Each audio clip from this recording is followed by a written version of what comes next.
Mbamutima kuri Anita Pendo nyuma yo kwitabira isiganwa mu modoka ku nshuro ye ya mbere, ibi bikaba byarabaye ibintu byamushimishije cyane, yewe bitewe n'uko abantu benshi bagendaga bamuca intege ku buryo bugiye butandukanye yuko atabishobora.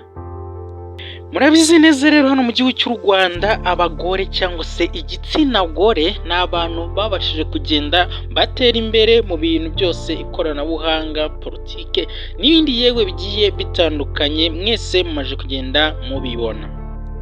Aya marushanwa rero yabereye mu karere ka Huye, aya ngaya yaje kwitabirwa n'abanyarwandakazi bagera kuri batatu, aho harimo uwo bita Anita Pendo, hakazamo uwo bita Kariminya, hakazamo n'uwo bita Isheja Sandrine Butera. Abo bose ni ibyamamare musanzwe mugiye mubazi mu bikorwa bigiye bitandukanye hano mu gihugu cy'u Rwanda, kandi ibikorwa byubatse amateka muri iki gihugu. Anita Pendo yabashije kwitabira bwa mbere isiganwa ry'imodoka ahereye muri rally ya hano muri Huye, yabereye hano muri Huye 2024. Uyu mudamu rero yahishuye yuko yitabiriye iri rushanwa acibwa intege cyane n'abantu benshi, ariko agahitamo gukomeza icyo yiyemeje, ndetse kandi avuga yuko uyu mukino wamushimishije cyane nubwo atabashije gusoza iri rushanwa. Anita Pendo ibingibi akaba yabitangaje mu kiganiro kirekire yaje kugiranya n'igihe.com. Yakomeje agira ati, nayinjiyemo bwa mbere amagambo ari menshi, ariko icyemezo gikomeye nafashe kuko abantu bari bafite ubwoba bwinshi yewe kurusha n'ubwo njyewe nari mfite, ariko nabonye ari byiza cyane ku rwego rwo hejuru. Ni nayo mpamvu kandi numva ko igihe cyose nzahora nkumbura icyo bita rally cyangwa se iri siganwa rya rally. Anita Pendo kandi yakomeje agira ati, ikibazo cy'imodoka yanjye nicyo cyatumye nabasha gusoza iri rushanwa.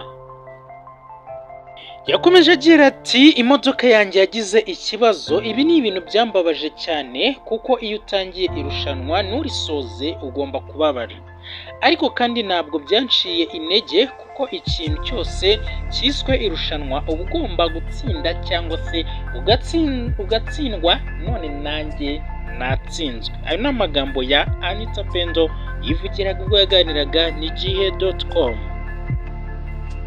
Uretse n'imodoka kandi Anita Pendo n'uwo bari bafatanyije bari baraye bakoze impanuka bagonga umuntu, icyakora ku bw'amahirwe ntiyabashije kwitaba Imana, ahubwo yagize ikibazo cy'ibikomere bikomeye ariko ni muzima. Yakomeje agira ati, iyo mbyibutse mbona ari nka filime. Dadi wari utwaye imodoka, uyu ni umuhanga cyane kuko yarwanye nayo, nanjye ubwanjye ndabibona n'amaso yanjye, gusa kandi iyo mbibonye mbibona ari nka filime icyo gihe nari ndi kureba. Anita Pendo yaboneyeho umwanya wo gusaba abakobwa afite impano yo gutwara imodoka ko bakwiye kujya batinyuka bakitabira uyu mukino kuko ari umukino mwiza cyane. Ayo ni amagambo Anita Pendo yavuze asa nk'ugira inama igitsina gore muri rusange ko bagomba gutinyuka bagashirika ubute bakajya babasha kwitabira imikino nk'iyi ngiyi myiza kandi igezweho.